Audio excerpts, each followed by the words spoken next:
వచ్చేసి వీక్షకులందరికీ parents day శుభాకాంక్షలు. మరి మీకు జన్మ ఇచ్చిన తల్లిదండ్రులను పూజించండి. మాతృదేవో భవ, పితృదేవో భవ, ఆచార్య దేవో భవ అన్నారు మరి ఆర్యుక్తి. కనుక మన జన్మనిచ్చిన పితృదేవతలను వీళ్ళు ప్రత్యక్ష దైవాలు. మరి వాళ్ళని మరి గౌరవించి పూజిస్తే మరి ఆ భగవంతుడికే మీకు చేరుతాయి. వాళ్ళని బాధ పెడితే మీకు ఎఫెక్ట్ తగ్గుద్ది తప్పకుండా.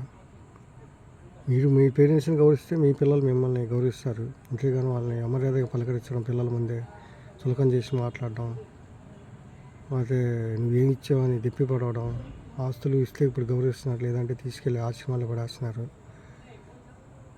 ఒట్టిపోయిన ఆవుల్ని కబేళకు తోలినట్టుగా మరి పేరెంట్స్ని నిర్లిప్తంగా చూడమాకండి. జన్మనిచ్చిన తల్లిదండ్రులు వాళ్ళు లేకపోతే మీరు లేరు, అది గుర్తుపెట్టుకోండి.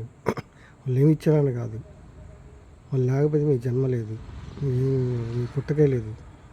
తెలుసుకోండి. తల్లిదండ్రులు తల్లిని అమ్మ అని గౌరవించండి, పిలవండి, నోరారు మనసారా పిలవండి, పలకరించండి, తండ్రిని పలకరించండి. ఈ పేరెంట్స్ డే మరి వాళ్ళ విషెస్ చెప్పండి. వాళ్ళకి ఏమన్నా కాయో పండు తినడానికి ఏమి అవసరం, మందులు మాకు వాళ్ళకి చూస్తూ ఉండండి. వాళ్ళ పాకెట్ ఖర్చులకు ఇవ్వండి. అంతేగాని వాళ్ళు అడుక్కునే వాళ్ళలాగా మీరు జమ కట్టమాకండి. వాళ్ళు అడిగితే నేను ఇస్తాను, వాళ్ళు ఏం అడగట్లేదు కదా అని చెప్పేసి. కొంతమంది పిల్లలకి అన్నీ అప్పచెప్పి సంపాదించి పిల్లడికి ఇచ్చి వాళ్ళ చేతిలో పిల్లలు అయిపోతున్నారు. పేరెంట్స్ అతిగారాపం చేస్తున్నారు. దానివల్ల పిల్లలే వాడైపోతారు.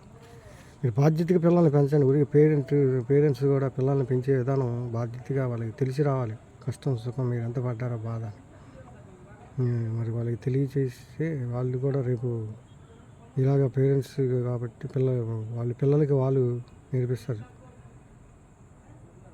కాబట్టి మిత్రులారా, దయచేసి పిల్లల్ని కూడా అతిగారాపం చేయమాకండి. పేరెంట్స్ని పలకరించండి. ఆస్తులు ఇస్తేనే వాళ్ళని గౌరవించడం, ఇది చేయడం కాదు. వాళ్ళు ఏమి ఇచ్చారు ఏంటి అనేది దెప్పిపోవమాకండి. మీ తెలివితేటలు మీకు జన్మనిచ్చాడు. మీ తెలివితేటలు, మీ శక్తియుక్తులు, మరి పార్ట్ టైం జాబులు చేస్తూ కూడా చదువుకునే వాళ్ళు ఉన్నారు. వాళ్ళ స్తోమతను బట్టి వాళ్ళు తల్లిదండ్రులని గౌరవించండి. తల్లిదండ్రులు చూడండి. భార్యలు వచ్చాక, భర్తలు వచ్చాక పేరెంట్స్ని మర్చిపోతే మీకు ఎఫెక్ట్ తగులుద్ది. అయ్యే నాగదోషాలు, సర్పదోషాలు, పితృదోషాలు మీరు తెలుసుకోండి.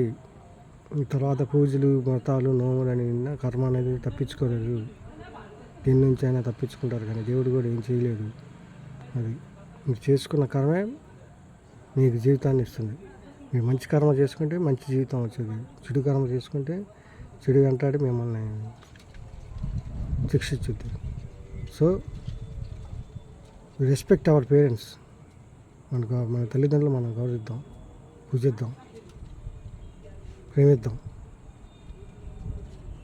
ఆప్యాయంగా పలకరిద్దాం. Thank you. నచ్చితే లైక్ చేయండి, షేర్ చేయండి, కామెంట్ చేయండి, సబ్స్క్రైబ్ చేయండి. Thank you.